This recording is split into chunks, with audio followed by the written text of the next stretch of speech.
கிறிஸ்துவுக்கு பிரியமானவர்களே, யார் ஆண்டவருடைய கூடாரத்தில் தங்குவார்? யார் அவருடைய பரிசுத்த பர்வதத்தில் வாசம் பண்ணுவான் என்று வேதத்தில் நாம் பார்க்கும்போது அநேக நிபந்தனைகள் கொடுக்கப்பட்டிருக்கிறது. இப்படி எல்லாம் இருந்தால் நாம் பரிசுத்த பர்வதத்தில் தங்க முடியும், வாசம் பண்ண முடியும் என்று. அதில் முக்கியமான ஒரு காரியத்தை மாத்திரம் நாம் இன்றைக்கு தியானிக்க போகிறோம். 15ஆம் சங்கீதம் 4ஆம் வசனம், ஆணையிட்டதில் தனக்கு நஷ்டம் வந்தாலும் தவறாதிருக்கிறான்.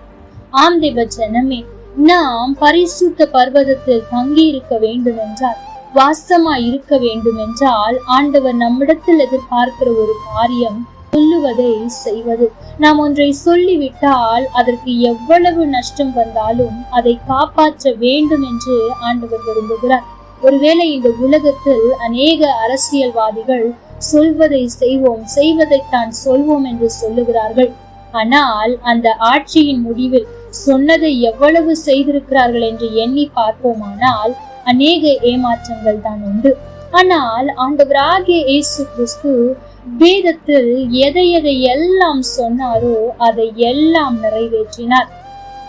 தாவீதுக்கு வாயினால் சொன்னதை கரத்தினால் நிறைவேற்றினார். அவருக்கு சொன்ன நல் வார்த்தைகளில் ஒன்றும் தவறி போகவில்லை என்று வேதம் சொல்லுகிறது.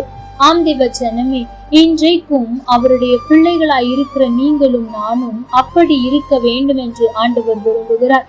ஒரு வார்த்தையை நாம் பேசும் போது, ஒரு காரியத்தை நாம் சொல்லும் போது, அதில் என்ன நஷ்டம் வந்தாலும் அல்லது நம்முடைய ஆதாயத்திற்காக அதை மாற்றி பேசுகிற நாவு இருக்க கூடாது என்று ஆண்டவர் சொல்லுகிறார். ஒரு வார்த்தை நாம் சொல்லி விட்டோமானால் அதில் என்ன நஷ்டம் வந்தாலும் அதை மாற்றாமல் அதற்கு அப்படியே கீழ்ப்படுகிற இருதயம் வேண்டும் என்று ஆண்டவர் விரும்புகிறார்.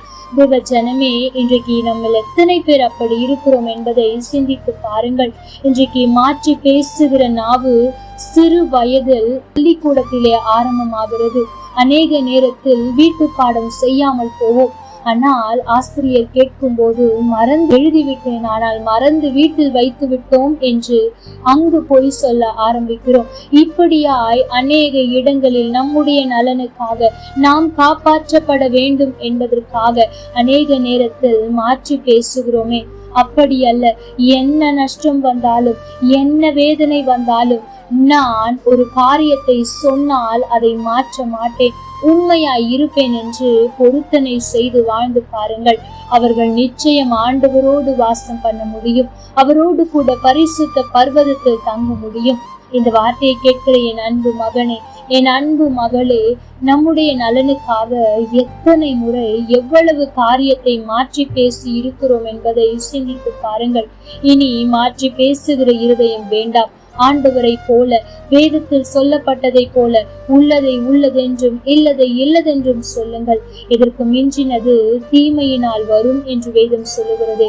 ஆகவே இந்த நாளில் என்ன நஷ்டம் வந்தாலும் நான் ஆண்டவர் சொன்ன காரியத்திலிருந்து தவற மாட்டேன், நான் சொன்ன காரியத்தை விட்டு பின்வாங்க மாட்டேன் என்று பொருத்தனையோடு செயல்பட்டு பாருங்கள். அவர் உங்களோடு வாசம் பண்ணுவதை உணர்வீர்கள். கர்த்தர் தாமே உங்களோடு கூட இருந்து உங்களை ஆசீர்வதிப்பாராக. ஆமென். லைக் பண்ணுங்க, ஷேர் பண்ணுங்க, கமெண்ட் பண்ணுங்க.